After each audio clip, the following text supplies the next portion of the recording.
Film ini menceritakan tentang aksi seorang dokter yang dikenal dermawan, namun itu hanya kedoknya saja. Karena ternyata, dia adalah seorang dokter pemangsa. Ada seorang korban yang mencoba mengungkapkan kejahatan si dokter. Apakah akan berhasil? Jadi begini ceritanya. Seorang wanita mengalami pelecehan seksual oleh seorang dokter saat menjalani operasi dengan bius total. Dia tidak tahu apa yang terjadi padanya. Hanya merasakan rasa gatal di bagian bawah tubuhnya. Dokter itu berbohong padanya. Mengatakan itu adalah efek samping dari obat bius.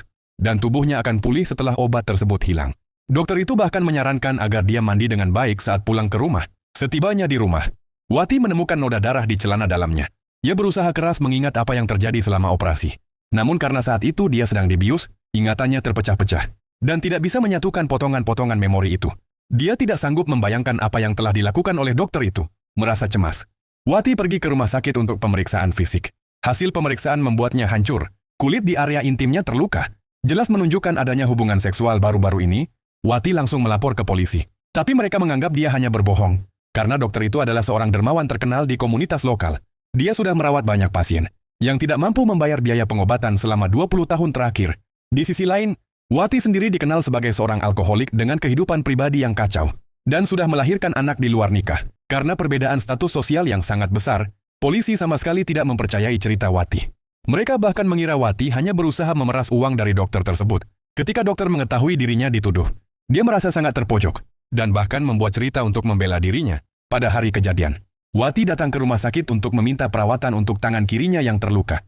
Dia sepanjang waktu mabuk, membuat keributan di rumah sakit. Bahkan merayu dokter itu, dokter tersebut sudah tidak tahan lagi. Agar tidak mengganggu proses perban, dia memutuskan untuk memberikan anestesi, yang juga dapat mengurangi rasa sakit pada Wati. Dokter itu yakin bahwa Wati pasti telah membentuk kenangan palsu.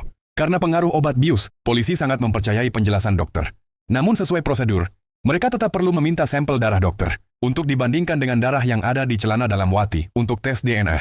Dokter tersebut sangat kooperatif dan segera mengeluarkan tabung berisi darah yang telah diambil sebelumnya. Polisi merasa nyaman dengan situasi ini. Mengingat hubungan dekat mereka, sampel yang tidak sesuai dengan prosedur ini diterima oleh polisi.